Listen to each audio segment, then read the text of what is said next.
ನಮಸ್ಕಾರ ಬಾಂಧವರೇ. Challenging star Darshan jail ಸೇರಿದ್ದಾರೆ. ಜೈಲ್ ಸೇರಿದ ದರ್ಶನ್ ಜೈಲಲ್ಲಿ ಕೂಡ ಪ್ರತಿನಿತ್ಯ ಕ್ಯಾಮ್ರಾ ಮುಂದೆ ಇರ್ತಾರೆ. ಹೌದು, ದರ್ಶನ್ ಜೈಲ ಒಳಗೆ ಶೂಟಿಂಗ್ ಮಾಡ್ತಾರಾ? ಹಾಗಾದರೆ ದರ್ಶನ್ ಅವ್ರನ್ನ ಪ್ರತಿನಿತ್ಯ ಶೂಟ್ ಮಾಡಲಾಗುತ್ತೆ ಯಾಕೆ? ಈ ಎಲ್ಲ ಪ್ರಶ್ನೆಗಳಿಗೆ ಇಲ್ಲಿ ಉತ್ತರ ಇದೆ. ದರ್ಶನ್ ನಿಜಕ್ಕೂ ಸಂಕಷ್ಟದಲ್ಲಿ ಸಿಕ್ಕಾಕೋತಾ ಇದ್ದಾರೆ. ಬರುವ ದಿನಗಳು ಕೂಡ ಮತ್ತಷ್ಟು ಕಠಿಣವಾಗಿರ್ತವೆ. ಯಾಕಂದರೆ ದರ್ಶನ್ ಏನನ್ನೇ ಮಾಡಿದರೂ ಕೂಡ ಅದು ರೆಕಾರ್ಡ್ ಆಗುತ್ತೆ. ಅವರು ಬಾತ್ರೂಮ್ ವಿಚಾರ ಒಂದನ್ನು ಬಿಟ್ಟು ಇದನ್ನು ಹೇಳ್ತಾ ಇರುವಂಥದ್ದು ಜೈಲಿನ ಮೂಲಗಳು. ಸುಪ್ರೀಂ ಕೋರ್ಟ್ ಕಟ್ಟುನಿಟ್ಟಿನ ಆದೇಶವನ್ನು ಮಾಡಿದೆ. ಯಾವುದೇ ಕಾರಣಕ್ಕೂ VIP ಟ್ರೀಟ್ಮೆಂಟ್ ಕೊಡೋಂಗಿಲ್ಲ ಅಂತ. ಇದರಿಂದಾಗಿ ಜೈಲರ್ಗಳು ಹೈ ಅಲರ್ಟ್ ಆಗಿದ್ದಾರೆ. ದರ್ಶನ್ ಅವರು ಪ್ರತಿನಿತ್ಯ ಕ್ಯಾಮ್ರಾ ಮುಂದೆನೇ ಇರ್ತಾರೆ. ಆದರೆ ಡೆವಿಲ್ ಸಿನಿಮಾ ಶೂಟಿಂಗಲ್ಲ ದರ್ಶನ್ ಕ್ಯಾಮ್ರಾ ಮುಂದೆ ಇರೋದು. ಎಲ್ಲೂ ಕೂಡ ಅವರಿಗೆ ರಾಯಲ್ ಟ್ರೀಟ್ಮೆಂಟ್ ಕೊಡಬಾರ್ದು ಅನ್ನುವ ಕಾರಣಕ್ಕೆ. ದರ್ಶನ್ ಇತ್ತೀಚೆಗೆ ಜೈಲು ಸೇರಿದಾಗ ದೊಡ್ಡ ವಿವಾದ ಸೃಷ್ಟಿಯಾಗಿದ್ದೆ.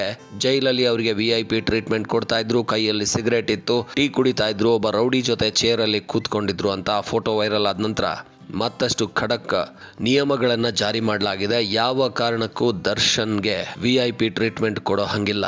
ಅವರು ಪ್ರತಿನಿತ್ಯದ ಚಟುವಟಿಕೆ ಕ್ಯಾಮ್ರಾದಲ್ಲಿ ರೆಕಾರ್ಡ್ ಆಗುತ್ತೆ.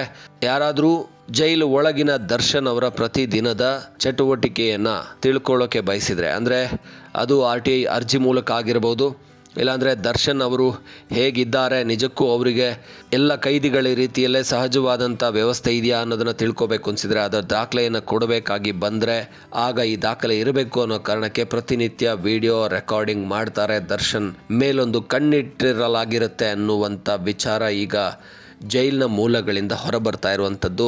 ಇನ್ನು ದರ್ಶನ್ ಇದ್ದರೆ ನೆಮ್ಮದಿಯಾಗಿರ್ಬೇಕನ್ನುವಂಥ ಒಂದು ಆಡಿಯೋ ಮೊದಲ ಸಿಂಗಲ್ ಡೆವಿಲ್ ಸಿನಿಮಾದು ರಿಲೀಸ್ ಆಗ್ತಾ ಇದೆ. ಆದರೆ ಹೊರಗೆ ಏನೇ ಫ್ಯಾನ್ಗಳಿಗೆ ಗುಡ್ ನ್ಯೂಸ್ ಇರಬಹುದು, ಒಳಗಡೆ ದರ್ಶನ್ ಮಾತ್ರ ಬಹಳ ಸಹಜ ಕೈದಿಯ ರೀತಿಯಲ್ಲಿ ಯಾವುದೇ ಸ್ಪೆಷಲ್ ಟ್ರೀಟ್ಮೆಂಟ್ ಇಲ್ಲದೇನೆ ಕ್ಯಾಮ್ರಾ ಮುಂದೆನೇ ಇರಬೇಕಾಗತ್ತೆ. ದರ್ಶನ್ ಏನು ಮಾಡಿದರೂ ಕೂಡ ರೆಕಾರ್ಡ್ ಆಗುತ್ತೆ. ಇದನ್ನು ಜೈಲು ಅಧಿಕಾರಿಗಳು ಹೇಳ್ತಾ ಇದ್ದಾರೆ. ಆದರೆ ಎಲ್ಲವೂ ಕೂಡ ಜೈಲು ಒಳಗೆ ನಡೆಯೋದ್ರಿಂದ ಅದೆಲ್ಲವನ್ನು ನಿಜಕ್ಕೂ ಮಾಡ್ತಾರಾ? ಅಷ್ಟರ ಮಟ್ಟಿಗೆ ನಿಯತ್ತಾಗಿದೆಯಾ ನಮ್ಮ ವ್ಯವಸ್ಥೆ? ಹೊರಗಿನಿಂದ ಎಷ್ಟು ಇನ್ಫ್ಲುಯೆನ್ಸ್ಗಳು ಆಗ್ತವೆ? ದರ್ಶನ್ಗೆ ರಾಯಲ್ ಟ್ರೀಟ್ಮೆಂಟ್ ಕೊಡಬೇಕು ಅನ್ನೋದಕ್ಕೆ ದೊಡ್ಡ ರಾಜಕಾರಣಿಗಳೇ ಇನ್ಫ್ಲುಯೆನ್ಸನ್ನು ಮಾಡಿ ಅವರನ್ನು ಹಾಸ್ಪಿಟ್ಲಿಗೆ ಕರ್ಕೊಂಬರೋದು, ಏನೋ ಒಂದು ಮಾಡಿ ಅವ್ರನ್ನ ವಾಪಸ್ ಕರ್ಕೊಂಡು ಬರ್ತಾರೆ ಅನ್ನುವಂಥದ್ದು.